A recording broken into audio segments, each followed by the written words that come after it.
Alright guys, and welcome back to the channel, and today I will be giving you my full card predictions and full card breakdown for UFC 318 Poirier vs. Holloway 3, and I absolutely cannot wait to get into it, and we're going to go ahead and jump right into the very first fight of the night, which is Bruno the Hulk Ferreira versus Jackson McVey, and a very interesting fight here at middleweight. Now, Jackson McVey was supposed to fight last weekend, but he actually got removed from the card because his opponent, who was also stepping in at the last minute, missed weight by 10 pounds. So they scrapped the fight altogether. The fight had gotten changed multiple times, but now they moved Jackson McVey over to this card, and this is a very serious, very tough matchup for him. The opponent that he had last weekend was beatable. That was a pretty, easy, somewhat fight for him, that he could have had a very good chance of winning. But in this fight, he is going from an underground can crusher with kind of a low record, who was undefeated, but, someone from the regional scene, to a very established, very powerful UFC fighter right now. And Bruno Ferreira has some of the biggest one-punch power in the UFC, period. The guy has absolute military cannons for power. He closes distance very fast. And he touches you and you're just gone. He has that kind of life-changing power, and he hits like a truck. He's short, he's compact, and he is an absolute missile. And Jackson McVey, through tape study, he's got good jiu-jitsu. He's kind of tall, kind of lanky. Good grappling, but outside of that, he doesn't have a whole lot in the striking department. His striking defense isn't great. He's just tall, lanky, and he's got a good ability to close in on you and lock you up. But, he is jumping right into an absolute fire pit of problems right here, and I think Bruno Ferreira is going to come across that cage, close that distance lightning fast, and land a shot on Jackson McVey that is going to knock him out cold. And, I just don't see Jackson McVey posing any problems against Bruno Ferreira that's really going to stop him or speed bump him. So I think Bruno Ferreira is going to close the distance, land a huge overhand shot on the taller fighter, clip him on the chin, and put him out. So we are going to go Bruno the Hulk Ferreira by first round KO in this one.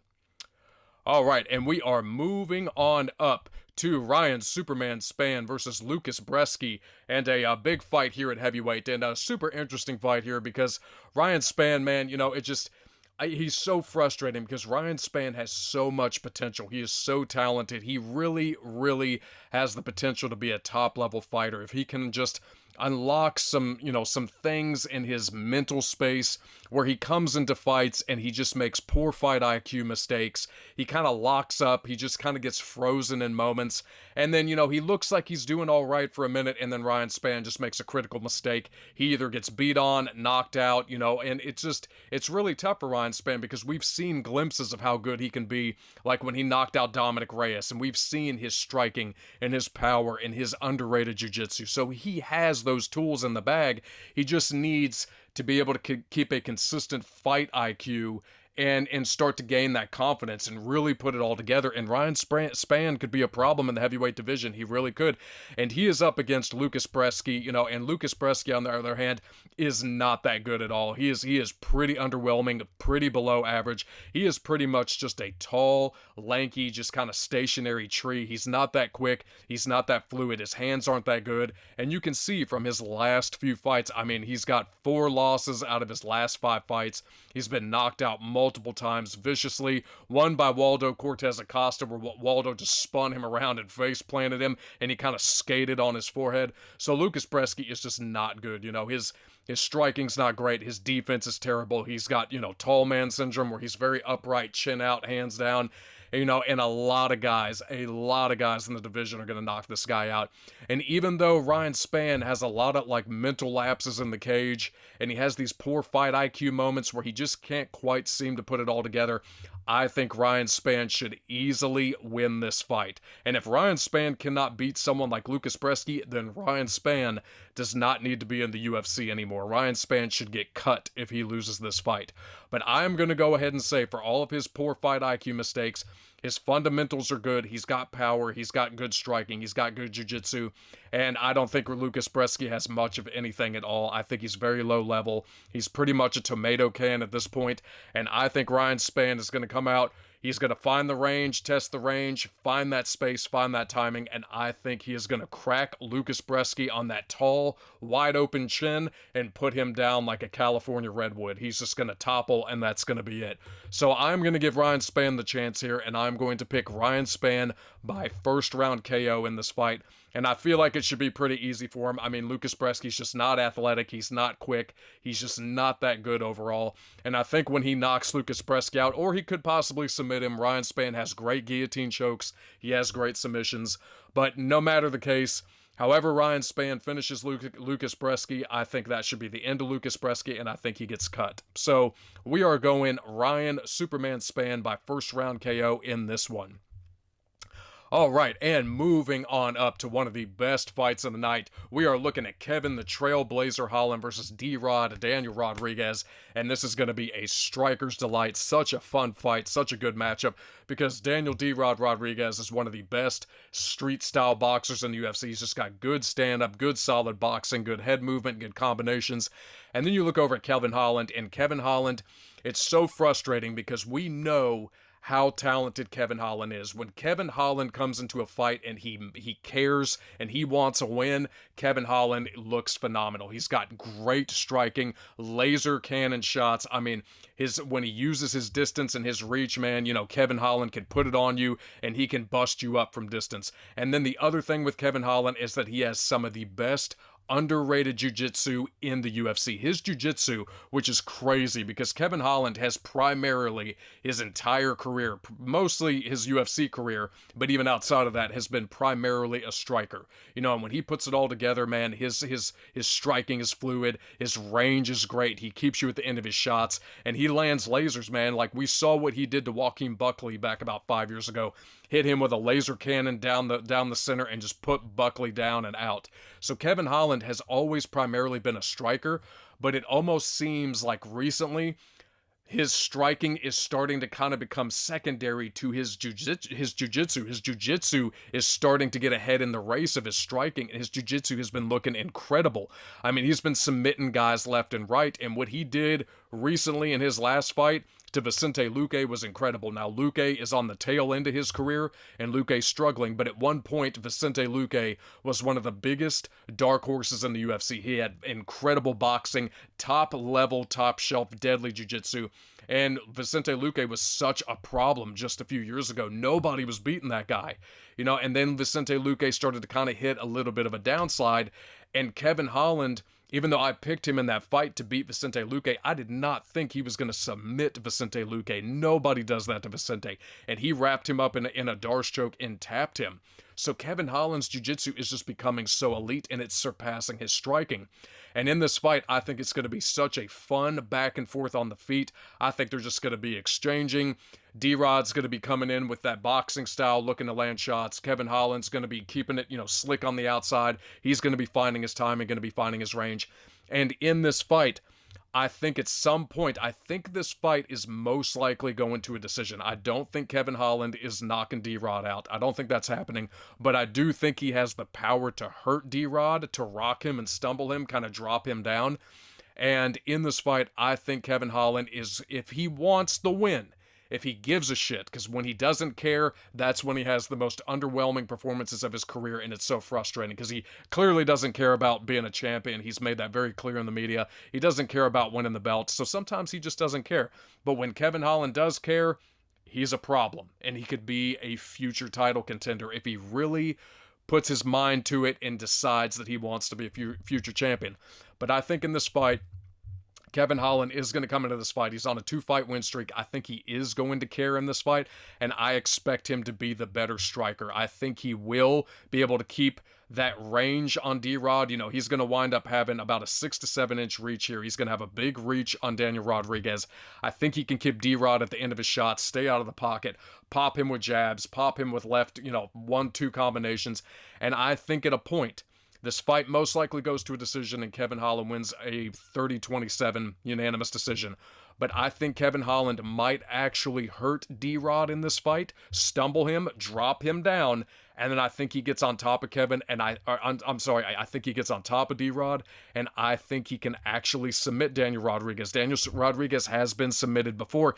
I believe he got submitted by Neil Magny in the third round a few years ago, which is kind of crazy. Neil Magny submitting you in the third round. I mean, if Neil Magny can do it, I think Kevin Holland can do it if he comes out, if he cares, if he wants the win. So I think he is going to drop Daniel Rodriguez with a shot in this fight, and as Daniel Rodriguez is recovering, I think he's going to swarm in, grab a neck, or get on top of him, and I think he's going to wind up submitting D-Rod. If not, he wins the decision at 30-27, at the very least at 29-28, but I do expect Kevin Holland to be the faster, younger, longer, better striker in this fight, and I think he picks up the win. All right, now we are moving on up to Francisco Prado versus Nikolai Veretennikov, and fun fight here at welterweight. Francisco Prado, you know, very, very solid young striker out of Argentina. His last fight was against, oh my God, Jake Matthews. It was right on the edge of my brain. But, you know, he was competitive in that fight. You know, he looked pretty good against Jake Matthews, even though he did clearly lose that fight. But he had moments where he was throwing shots at Jake Matthews that were just missing. And I'm like, if these shots hit anybody else, they're hitting the floor. They're knocked out. So, I mean, he's got good striking. He's very young at 23 years old. He's still developing. You know, he's still gaining a lot of knowledge in the cage, and, you know, he is slowly chipping away at getting better, even though he's had it tough in his last few fights. But in all fairness, his last two fights were against very tough competition. Jake Matthews is a UFC veteran with great stand-up, great jiu-jitsu, very tough. Nobody really knocks out or submits Jake Matthews. It's very difficult. So he's a tough test for anybody. And then also Daniel Zellhuber, who's one of the best strikers right now in the welterweight division and another up-and-coming problem himself.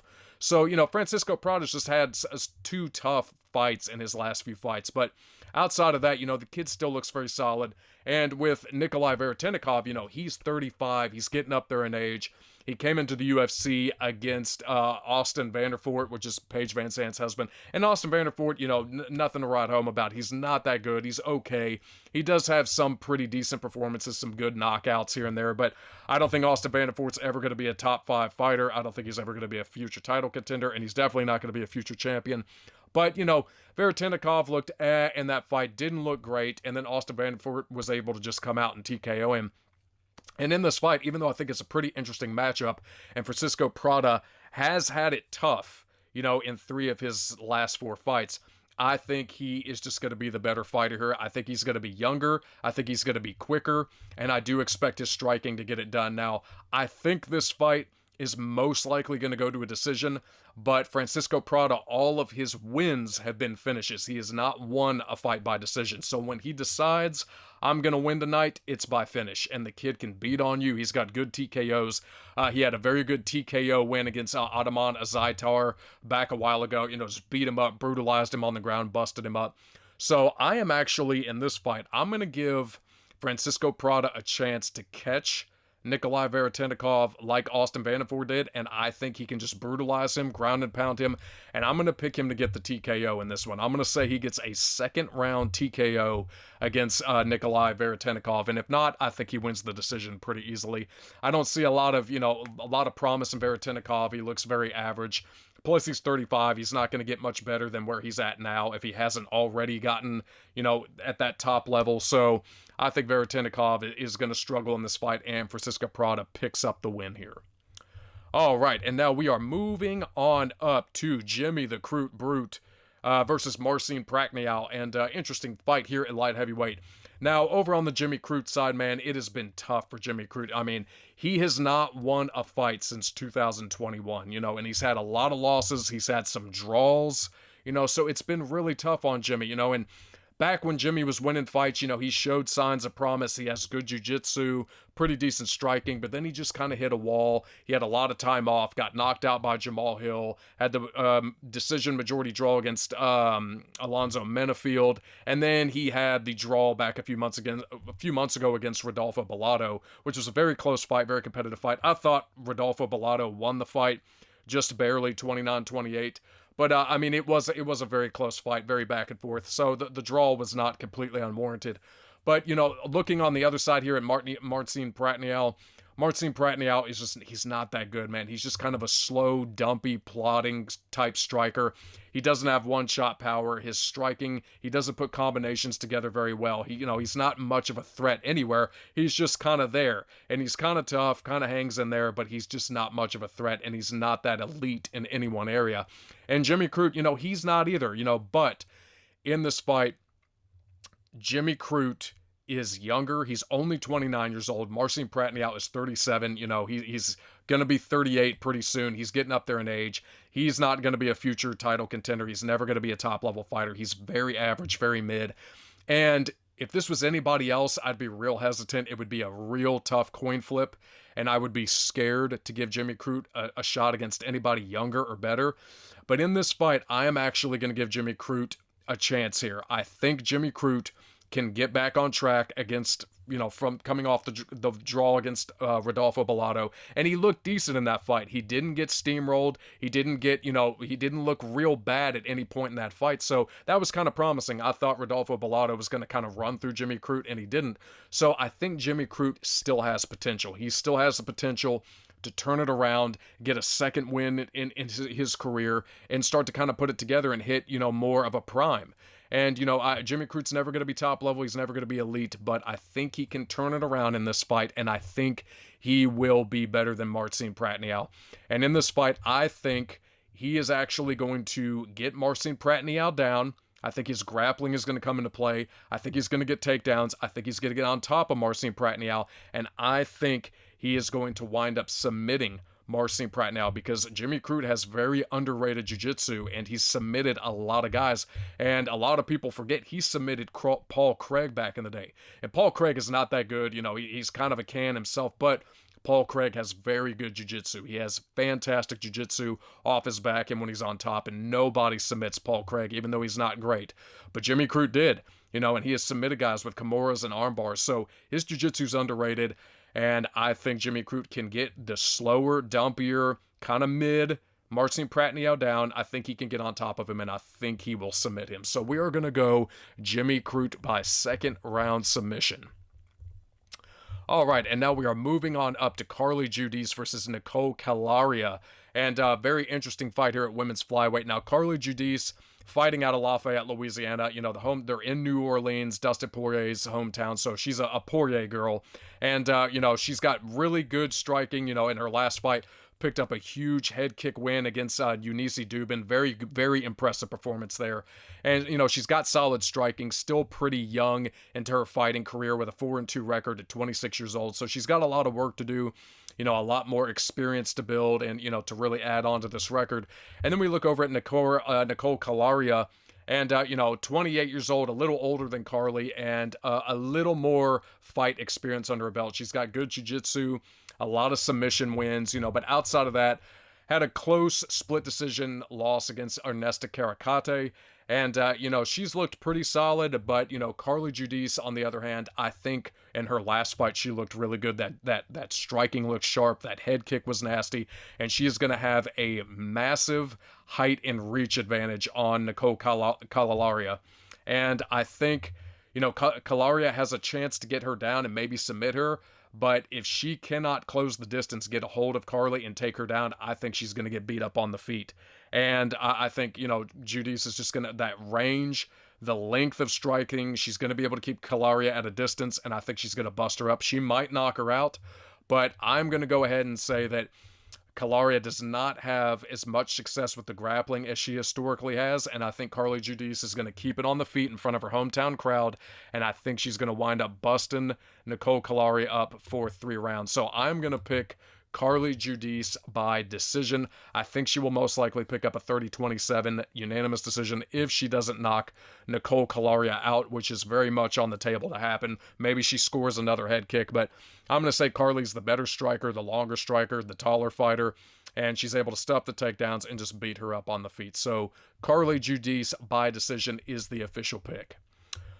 All right, and now we are moving on up to a super fun fight. This is a phenomenal fight at bantamweight. We are looking at Kyler Phillips versus Vinicius Oliveira, and this is such a interesting, fun fight. This could be one of the best fights of the night. Now, historically, Kyler Phillips, has been Very impressive. He's got great striking. He is a super, super dynamic fighter. He mixes it up on the feet very well, and one of his best keys to offense is his movement. He's a very movement-heavy fighter. He moves around a lot. He hits you with shots from weird angles. He mixes things up very well. He's very hard to track, and he's very hard to isolate, and that is what has gotten him so many of his UFC wins. Rob Font was able to kind of track him down, kind of stifle that movement, and kind of outstrike him on the feet, but outside of that, he's been very hard to contain and very hard to target because he moves so well. But Vinicius Oliveira, on the other hand, this kid has looked so impressive since he has stepped into the octagon. We saw what he did about a year ago to Bernardo Sopai, where he ran across the octagon and threw a flying knee of death, an absolute Mortal Kombat fatality, and crushed Bernardo Sopai, dropping him out cold on his face. I think it was like in the final seconds of the third round, too. And it was just an absolutely incredible KO. Then he comes back. He gets the huge win over Ricky Simone, who's a very tough veteran, a very solid striker, even better grappler. Beats Ricky Simone, and then he comes out and beats Sednar Magomedov. And that is a huge feather in the cap because Sednar Magomedov is, one of the toughest, best Russian grapplers in the UFC. He beats a lot of guys. And Vinicius Oliveira was able to kind of shut him down in that fight and just outstrike him, and he looked very, very good. And in this fight, even though Kyler Phillips is still very talented, he's in his prime, he still looks good outside of the Rob Font loss, and his movement is hard to deal with. I feel like a fighter like Vinicius Oliveira, who is able to track you, who is sharp, who is accurate, who has great boxing, I think a fighter like that can stifle your movement. I think he can beat you to the punch and cut you off. And I think it's going to be fun. I think it's going to be competitive. I think it's going to be close in moments. But I am going to side with Vinicius Oliveira in this fight. I think he's got the better upside. I see more potential in him to go further, to get higher up in the division. He's got excellent, deadly striking. He's got speed. He's got timing. And I think he's going to pose problems for Kyler Phillips in a very competitive, fun fight. So I'm going to pick Vinicius Oliveira to keep the momentum going, to keep the streak going. He's had a more impressive run in his last few fights, and I think he beats Kyler Phillips, most likely a 30-27, maybe a 29-28. Maybe Kyler Phillips is able to steal around with a lot of movement, a lot of touch-and-go action and point fighting, but I think Vinicius Oliveira picks up the decision over Kyler Phillips. All right, and we are moving on up to Adam Fugitt versus Islam Dulatov, and a very interesting fight here at welterweight. Adam Fugitt, over here at 36 years old, 6'1" with a 77-inch reach, he's pretty decent. He's okay. Nothing great, nothing special. Not super dangerous striking, not super dangerous jiu-jitsu. He's just kind of average, kind of a mid, kind of, bottom-of-the-shelf fighter, but he's okay. He's win-lose, win-lose. Coming off a very close split decision loss against Josh Quinlan. Before that, the loss to Mike Malott, who's a big problem right now, a huge Canadian prospect. So Adam Fugitt is just kind of there. Nothing special, nothing to write home about. He's 36 years old, kind of at his ceiling. But on the other hand, Islam Dulatov, this guy is scary, and he is ferocious. He is a storm. And in his last fight on Dana White's Contender Series, he hit Antunes with an elbow that was just absolutely vicious, dropped him, knocked him out. And the guy swarms you. When he smells blood in the water, he's coming at you like a Tasmanian devil, 100 miles an hour, and he's just throwing sharp, crisp, nasty shots, and he is not going to stop until you drop. And he has looked very impressive. Even before that on the regional scene, he's just been blowing through guys, running through guys with just nasty combinations, ferocious attack, like a Pitbull, just will not get off of you. And he's got very good hands, very sharp in the pocket, and I think he's looked very impressive. From that Dana White's Contender win, even watching the tape on him on the regionals, this guy's got hands, and he's a problem. And I think in this fight, Adam Fugitt's tough. He hangs in there in fights, but he's just not ever going to be the kind of fighter to beat a high-level striker to the punch. He doesn't have that kind of speed. He doesn't have that kind of timing. But Islam Dulatov, those kind of wasp stingers hands that he throws, man, I think he's going to find the mark on Adam Fugitt early. I think he's going to find it quick. And I think he's going to just throw a vicious, endless barrage of shots at him, and I think he's going to TKO Adam Fugitt. So I am going to pick Islam Dulatov by first round KO in this one. I think he's just going to close in on Adam, hit him with a shot, kind of stun him, and then he's going to swarm, and that's going to be it. So there's just a clear difference in level of striking here, and I think Islam Dulatov is just, he's younger, he's going to be faster, and he's got the better hands. So we are going Islam Dulatov by first round KO in this one. All right, and now we are moving on up to Marvin Vettori versus Brendan Allen in a very fun fight here at middleweight. Marvin Vettori and Brendan Allen, they're both UFC veterans at this point. They've been around for many years. They've both had, they've had a lot of ups and a lot of downs, but they're very solid fighters. Marvin Vettori, he's been around. He's got good boxing. He's a fun fighter. He stays pretty busy, but Marvin Vettori is just kind of an average striker, like he's dog tough. He's got an iron chin, one of the best chins in MMA in the UFC. Very, very hard to hurt, almost impossible to hurt, and very hard to put away. So his toughness is his biggest key in a lot of his wins. He's just able to push through adversity, and he's able to put pretty decent hands on you. And, and he's had some solid wins because of that. But then you look at his fights with, Israel Adesanya and a lot of, other elite level strikers, and he's struggled. He's had a lot of struggles with guys that are quicker, faster, that hit harder. He stays in there, but he takes a beating and he winds up losing.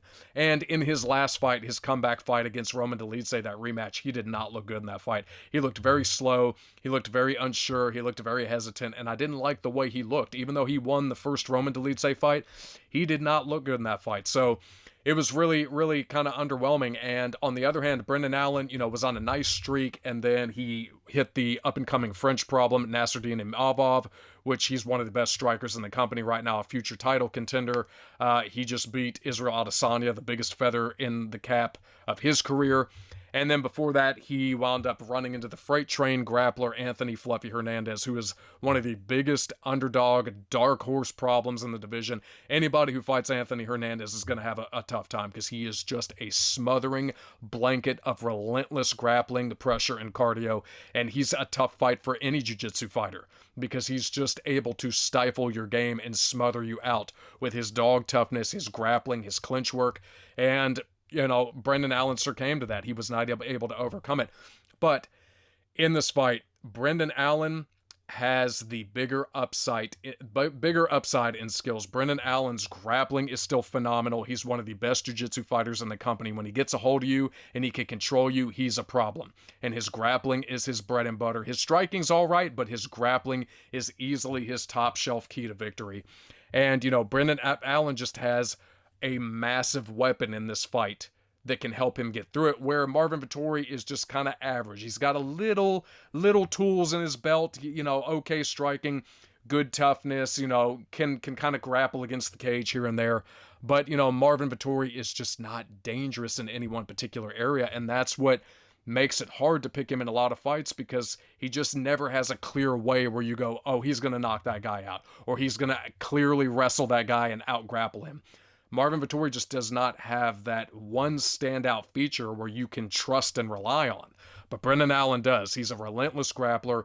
He's pressure-based. He's got great cardio. He's got great positional hip movement. He's able to get on top of guys, get mount, control guys very well. And I think in this fight, he is going to be the better grappler. I think he's going to be able to hold Marvin Vettori against the cage, control him on the cage, probably get him down, and probably sit on top of him. So no matter where this fight is, if it's on the feet, he's going to hold Marvin Vettori on the cage and control him. And if he can get him down, he's going to control him on the ground. I don't think he's going to submit Marvin Vettori. Marvin Vettori has historically been very hard to submit and even knock out. Now, Brendan Allen could do it. All it takes is one mistake on the ground, and he's got your neck, got an arm, got a leg, he's got something.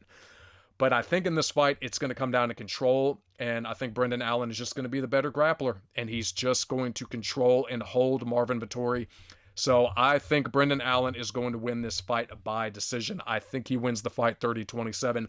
I don't know if Marvin Vettori is going to look a whole lot better than he did in his last fight. Maybe a little bit, but still Marvin Vettori pretty much has a ceiling that I don't think he's ever going to get past. He's never going to be a knockout puncher. He's never going to have sharp, dangerous, deadly hands, and he's never going to have elite grappling or jiu-jitsu. He's just going to kind of be mid, and he's just going to kind of be there, and he's just going to be tough. And that's all Marvin Vettori is ever really going to be known for. So we are going to go ahead and pick Brendan Allen by decision in this one. Alrighty, and we are moving on up to an extremely fun fight at middleweight. We are looking at Paulo Costa versus Roman Kopylov, and this is going to be probably one of the best fights of the night. Paulo Costa, an absolute UFC veteran, dog tough, great sharp boxing, good pressure, pretty good cardio, in most of his fights. Sometimes it kind of struggles. He struggles, it kind of wears on him, but Paulo Costa is always a fun time when he fights, and he's never in a boring fight, and he's always exciting. You can at least say he's always exciting, even though he doesn't win all the time. And then you look over on the other side at Roman Kopylov, and he has been one of the most impressive young prospects out of Russia that we have seen in a while. Roman Kopylov just has that factor. He's got that striking. He has that ability to just time you, read you, catch you, beat you up, outstrike you, and he has just looked so good outside of his one small hiccup against Anthony Hernandez. But like I said earlier, Anthony Hernandez is one of the biggest problems in the division and probably a future title contender. He's that hard to deal with. So losing to Anthony Hernandez is not a knock on anybody. He's a absolutely monumental problem to fight. So we can give Roman Kopylov a pass on that, but then he got right back on track against Cesar Almeida, a very, very experienced, very seasoned kickboxer, and then the last-second KO win over Chris Curtis, which was a crazy moment when he caught him, dropped him, and the ref was waiting for him to recover, and then he just went in and waved it off, and Chris Curtis was protesting it, but it was like, nah, he caught you. You were pretty much done. Even if the ref didn't stop it right there, Kopylov would have swarmed in, hit him with another few shots, and KO'd him and done more damage. So, it was a great win for Kopylov, and, in this fight, it's going to be a absolute strike fest. It's going to be a banger's delight. Paulo Costa is going to come forward looking to rip shots to the body, come upstairs, and Kopylov is going to keep it tactical, keep it at kind of like mid-distance. He's going to find the timing on his shots, download what Costa's doing, be able to hit the shot, get in, get out, and I think Roman Kopylov just has so many tools in the belt. He's looking great. He's just getting more and more experience, and he's only 34. He's not super old yet, but he's not super young. He's kind of getting to that point where he's going to have to kind of like hit his prime and try to, get up into that top 5, in the next year or two, I would say, and hopefully kind of get closer to title contention, which I think he can do. But Roman Kopylov just looks like a sniper. He's a problem. And even though I think this is going to be a fun, very fun back and forth fight, I think Roman Kopylov has more upside. He's got better striking. He's quicker. He's a little more athletic. But don't count Paulo Costa out, because he is going to bring the pressure. He's going to bring the fight. That's what he does. And it could be very close, could be very fun. But I'm going to say Roman Kopylov beats Paulo Costa by decision in this fight. I think he's just going to be the sharper, more technical, more accurate striker. And Paulo's going to land some shots on him, but Paulo's just, when it comes to technical, super sharp striking and defense, he's not great. He's just good at getting in the pocket, biting down on his mouthpiece and kind of brawling, just lighting you up with some solid boxing. But Roman Kopylov, I think, is too good for that. He's too tactical, too smart, and he will evade most of the big power shots and just land the bigger moments on Paulo Costa, and Paulo Costa will take another decision loss. So we are going with Roman Kopylov by decision on this one. All right, and now we are moving on up to Dan 50K Ige versus Patricio Pitbull, and this is such a super, super interesting, almost mirror matching style fight. Very fun fight at featherweight. Dan Ige at this point is a UFC veteran. He's got excellent striking, cannon power in his shots, very, very good boxing, very deadly power. We saw what he did to Sean Woodson in that last fight. And even though I thought Sean Woodson was winning that fight up until the shot, he cracked Sean Woodson with a shot, hurt him, wobbled him. I thought the stoppage was very controversial. I kind of thought it was an early stoppage, but he was able to get the TKO win in that, and it just shows that Dan Ige is, he's got absolute landmine grenade power at any moment. If he touches you with that right hand, we saw what he did to Andre Fili. We've seen what he's done to other guys with that right hand. And it is an absolute bomb. And Patricio Pitbull, he's a bomb striker too. He's got solid power, vicious, punching power. And Patricio Pitbull, he's a handful to deal with on the feet too. And he's got good, solid boxing as well. And in this fight, I think it's such a even matchup. We are looking at two primary strikers with really good boxing and one punch power, that kind of just shows up on occasion. Sometimes they have, good back and forth wars in their fights, and then other times they just put guys out with one shot and that's it. So I kind of went back and forth on this fight because I could see it being very close, a very, very razor close fight. And Patricio Pitbull did get beat up by Yair Rodriguez in his debut. Didn't look great in that fight, but didn't look bad. So it's hard to say where Patricio Pitbull is going to fall in the UFC. Is he going to kind of have Michael Chandler syndrome, where the minute he gets to the big show, the elite of the elite, he just starts kind of tanking? And, and that's what happened to Michael Chandler. He got a few wins, one against an aging Tony Ferguson and Dan Hooker, but outside of that, Michael Chandler has just gotten exposed and beat up and dominated. And that might be the case for Patricio Pitbull too. It's hard to say. We'll know after this fight if that's what it's going to be. But in this fight, even though it's very interesting, and these are two solid boxers with absolute red zone power, I am going to go ahead and pick Dan Ige in this fight by decision. I think Dan Ige is going to be the sharper striker out of the two. I think he's going to have the better boxing. I think he's going to have the better impactful power moments, and I think he can take shots from Patricio Pitbull. And Patricio could crack him, could hurt him, could knock him out, but Dan Ige can do the same. And Dan Ige has much more UFC experience than Patricio Pitbull. And I just trust that level of competition, those seasoned hands. I think that he can just outstrike Patricio at least for 2 out of the 3 rounds and pick up a 29-28. But I think it's going to be competitive. I think they're both going to be landing on each other. I just expect Dan Ige to be a little faster, a little sharper, and a little more accurate, and he's going to have a 6-inch reach on Patricio, which I think is going to be just enough to get the job done. But Patricio could pull this out. It could be a war, it could be close, and he could wind up eking it out. But I am going to go ahead and side with Dan Ige with the seasoned UFC experience, all the fighters that he's fought, the better hands, the better boxing, and just that power, that one-shot power. And I trust his younger power over Patricio's aging 38-year-old power. So we are going Dan Ige by decision in this one. All right, and now we are moving on up to Ateba Gautier versus Robert Valentin. And Valentin, this is a very interesting fight here at middleweight. Now, Ateba Gautier, this guy looked absolutely menacing in his last fight. And what he did in that fight to Jose Medina was crazy because he was landing huge shots. And this guy reminds me of like a younger, smaller weight Francis Ngannou. He kind of has that build. He's a lot of muscle, and you could tell that he has one punch, absolute life-ending power. Very, very deadly on the feet. One-shot cannon power. I mean, this guy is something serious. And what he did to Jose Medina in that fight, he was closing in on him, cracking him, and he hurt him. And Medina kind of did that, no, I'm good, come on, bring it. And Ateba Gautier went, okay, check this out, and hit him with a shot, a knee, and dropped him and knocked him out. And, it was kind of funny because Medina thought he could take that power, and he absolutely couldn't. He grossly underestimated the shot and the power that was going to come back at him, and he ate dirt for that. He ate it hard. So, Ateba Gautier showed that he's got massive, massive one-punch power, and it's a problem at 23 years old, and he's still developing that power with an 81-inch reach. That is a problem. And then we look over at Robert Valentin, and nothing super impressive about him. Coming off 2 losses, one to Torres Finney by split decision, and the other one by ground and pound TKO to Ryan Loder. So he has not looked very impressive to me. His stand-up's okay. Outside of that, picked up some submission wins on the regional scene. But I think this is just kind of throwing a big raw piece of meat to a lion. I think we are going to see another Cameroonian Francis Ngannou type fighter step into the octagon and start making waves. We're going to see the younger middleweight version of Francis just start blowing through some early competition, and I think that's what this is going to be. So I think Ateba Gautier is going to come in with the reach, the size, the presence, the power, the muscle, and I think he's going to put it on Robert Valentin, and I think he is going to knock him out viciously.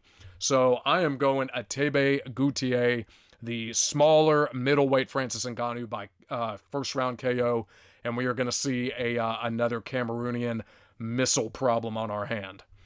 All right, we are moving on up to Michael Johnson versus Daniel Zellhuber, and this is such a interesting, frustrating fight because, as we all know, Michael Johnson is a UFC veteran. He's been around for so long, and Michael Johnson has so much potential. He's always had so much potential, but Michael Johnson is the most coin flip fighter, one in the top 3 of all time, one of the most coin flip fighters that you can never trust to maintain a lead and win a fight that he's always pretty much clearly winning. And Michael Johnson just cannot maintain a lead. Right when it looks like he's going to win a fight and he's comfortably ahead and you're like, oh, he's going to do it. Boom, he gets clipped with a shot and he's out and he's done. And you're like, oh my God, this guy cannot maintain a lead. Now, in his recent 2 fights, he has actually been able to maintain it. He's actually been able to pull it off without getting caught and KO'd at the last second. And it's been impressive what he did in his last fight against Ottoman Zaitar. It was such a coin flip fight where you're like, oh my God, any punch could end Michael Johnson at any minute. We saw Josh Emmett do it. We saw Diego Ferreira do it. And in that fight, I'm like, please maintain this lead. Please, I'm picking you. I'm giving you a shot. And he was able to do it. He knocked Ottoman Zaitar out viciously. And Michael Johnson has that power. Now, for all the defensive lapses he makes, and all the times he's gotten caught in a fight that he was winning and knocked out, Michael Johnson is one of the fastest strikers in the lightweight division. One of the fastest strikers in the lightweight division. He has some of the fastest, speediest, most accurate hands that you'll ever see. So Michael Johnson has always been a great striker. He's always had speed. He's always had accuracy. He's always had beautiful combinations. His striking has never been the problem. It's been his defense and his lack of moving his head and getting caught at the wrong time in an exchange and just getting blasted and put out. So it's really his defense that costs him in these fights. But when Michael Johnson is on, he's on, and his hands are a problem. But then you look over at Daniel Zellhuber, and this kid has looked extremely impressive. Coming out of Mexico, he looked absolutely fantastic in the fight at the Sphere back in September against Esteban Ribovics. That was fight of the night. They were going back and forth, cracking each other. I mean, he hurt Esteban, looked like he was going to win the fight, and then Esteban came back and hurt him and was rocking him. It was a fantastic fight. And, I mean, Daniel Zellhuber, he's young, he's tall, he's long, he's got a 77-inch reach. I mean, and his striking just looks fantastic. He puts it together very well. And I'm not going to knock him for that loss to Esteban Ribovics, because Ribovics is, he's a problem. We saw what he did to Terrence McKinney, what the high head kick, kicking him in the face and knocking him out cold. So Ribovics is a problem. But Daniel Zellhuber is just, he's looked so impressive outside of that loss, and he's just building and building and getting better and better. And he trains at a very good gym in Extreme Couture. And in this fight, I went back and forth on it a little bit because I'm like, Michael Johnson, when he's on, and that hand speed's a problem. But I don't trust his chin. I do not, even though he's on a 2-fight win streak, I do not trust him to be able to maintain a lead at 39 years old. He's almost 40. And, and he's been knocked out multiple times. Your chin is not going to get better as you age. That crack is only going to get bigger. And when you get touched, you're going to get hurt more often. And those are just facts, And Michael Johnson already had a suspect chin when he was, 5, 6, 7 years younger. And now he's fighting a young, talented, sharp, powerful striker like Daniel Zellhuber with a reach advantage. I think it is going to be a tough night at the office for Michael Johnson. And I went back and forth on the finish in this fight because I could see this, I could see Daniel Zellhuber landing a big shot on Michael Johnson and KOing him clean. It's very much on the table, very live to happen. Any shot, perfectly placed shot on Michael Johnson's chin can put him out. But I am actually in this fight going to pick Daniel Zellhuber by decision. I am going to say that he comfortably outstrikes Michael Johnson in this fight. I think he's going to hurt Michael Johnson a good bit in this fight, probably a solid once or twice that he cracks Michael Johnson and Michael Johnson wobbles and is hurt. He very well could drop and hit the floor and he could be out. Zellhuber could, rush in, hit him with TKO shots and finish him. But I'm going to say Daniel Zellhuber just outstrikes him for 15 minutes cleanly, precisely, and sharply. And I think Michael Johnson is just going to be a little slower to the punch. Even though he's very fast, I think Zellhuber is just going to be too much with the reach, the timing, and the pace. And I think Daniel Zellhuber was just pick Michael Johnson apart. And if he cracks him with a big enough shot, he probably puts Michael Johnson out. And Michael, but also Daniel Zellhuber has to be very careful to not get hit with a bomb because Michael Johnson still has power. That power is still real. It's still very raw. It's still very, very chaotic and very intense. And we saw it in his last fight. He was just able to starch a Zaitar, viciously. So Daniel Zellhuber has to be careful, but I trust his instincts, his reach, his striking, his speed, his youth, and I think he will outstrike Michael Johnson in this fight comfortably. And if he doesn't go to a decision, I think he probably touches Michael Johnson's chin and puts him to sleep, and we've seen it many times. So we're going to go Daniel Zellhuber by decision in this one. All right, and now we are moving on to the main event of the evening, and I absolutely cannot wait to talk about this. This is going to be the fight of the night, one of the best fights of the year, no question. We are looking at Max Holloway versus Dustin Poirier 3, the trilogy, and absolutely incredible fight, great matchmaking, and this will be Dustin's retirement fight. Sadly, unfortunately, all the hardcore UFC fans that have been watching for 20 plus years like I have, we all unanimously love Dustin Poirier. He's a veteran, one of the sweetest, most kind guys that you have ever seen step foot into an octagon. A good-hearted soul, a good-hearted human being with a great family, just a good guy with a good head on his shoulders, and all you have ever wanted to do is see Dustin Poirier win. Every time he steps in that cage, even if you think in your heart or in your brain he's not going to win the fight, you want him to win. You always want Poirier to win. You're always rooting for Poirier. And it's such a frustrating, sad thing because he has been one of the most legendary fighters in UFC history. He's given us some of the greatest fights of all time, some of the most memorable moments, his war with Dan Hooker, his early wins over Max Holloway, submitting him, and then having the absolute brawl with him back in 2019, his knockout wins against Conor McGregor. And even all the title fights that he's been in where he's come so close and then the title has just fallen right out of his grasp, and it's just been so heartbreaking because he's had so many opportunities to be a champion and he's just fallen short. And you're like, oh God, why? We want the belt on Poirier. Give him just win the belt one time before you retire. But sadly, Dustin just could never make it happen. He was interim champion for a little while, but then, he wound up losing that belt, never got the official belt, and it's always just been the one thing that's evaded him, and it's been so heartbreaking. And then you look over at Max Holloway, and Max Holloway is one of the greatest fighters of all time, one of the best pure strikers and pure boxers that has ever stepped foot into a cage. Some of the best volume striking, some of the best accuracy, some of the best, just cleanest, most crisp boxing you have ever seen, and Max Holloway is a legend. He's a GOAT, and outside of Alexander Volkanovski, I think he still has the case to be the greatest featherweight of all time.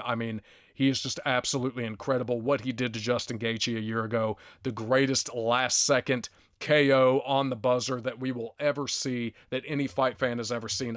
Absolutely face planting Justin Gaethje with a one shot. Max is a dog. He's a legend. He's incredible. And he's one of my all-time favorite fighters. I love Max Holloway, and he's always such an exciting, fun time when he steps in that cage. And that's what makes this trilogy fight so incredible, because we look at Dustin Poirier, and historically one of the best boxers to ever step foot in the cage. Great boxing, absolute dog toughness in his heart, in his chin, so hard to finish, so hard to put away, and Dustin's always coming forward, always in your face. And even if you land some shots on him and you hurt him and you're busting him up bad early, Dustin, he gets through the adversity, he gets through that early storm, and he comes back and he puts it on you. We saw what he did to Benoit Saint Denis. We saw what Dan Hooker did to him in the Apex. Dan Hooker was beating on him, hitting him with brain-damaging shots, and Dustin Poirier came back to beat him. Dustin is a dog. He is the epitome of a dog, the heart of a champion, the chin of a champion, the chin of a lion, the chin of just a statue, just granite concrete. And, Poirier is just incredible in that way. His heart, his toughness, his boxing.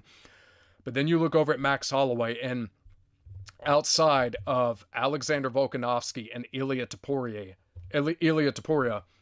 Max Holloway has just looked so incredible. The win over Gaethje, the win over Chan Sung Jung, the Korean Zombie, knocking him out with that. Chan Sung rushed in and he caught him with that counter punch. Absolutely incredible. The awesome win over against Arnold Allen. All the wins that we have seen Max Holloway pull off against Ricardo Lamas. I mean, just so many fantastic wins. And his striking is just incredible. His ability to put together combinations, his speed, his jab, his touch and go, touch and go, touch and go. And that's what makes Max Holloway so hard to deal with. He's just able to keep a range, keep the jab out there, keep the shots out there, keep you at bay, keep you back. And I think in this fight, even though it's so tough, and I went back and forth on this because Poirier is 2-0 against Max. He beat him when he was young. He was Max's first fight in the company back in 2012 when he was like 21, was able to get on top, get him in a triangle stand, elevated armbar, tap him, and then he just outdogged him in 2019. But the problem is that Poirier is getting up there in age. He's 36 years old. He's taken a lot of damage in fights, and this is his last fight. And I think Max Holloway is still in his prime. Outside of getting knocked out by Ilia Topuria, which you cannot knock him for because Ilia Topuria is the most deadly, dangerous boxer in MMA right now, steamrolling and murdering everybody. Outside of that, Max Holloway has still looked incredibly impressive, and he is still in his prime. He's only 33. He is only 33, and Max has so much left to give this sport.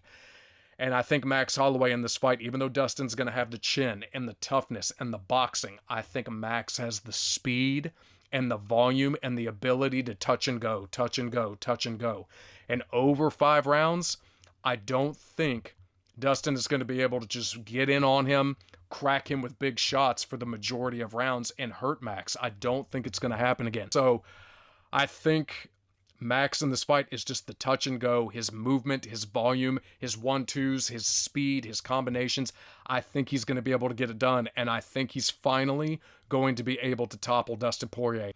And I think Max is going to be able to get it done with speed, touch and go, the accuracy that he has in his hands, and I don't think Dustin's going to be able to hit him as much and as often for the majority of the round. So even though it's such a close fight, it's going to be the best fight of the night. It's going to be one of the greatest fights of the year, and I love Dustin Poirier. We all do. We want him to go out on a win. It's in front of his hometown crowd. The judges, if it's a close fight, they very well probably will side with Holloway and edge it to him just for the crowd, just for the moment.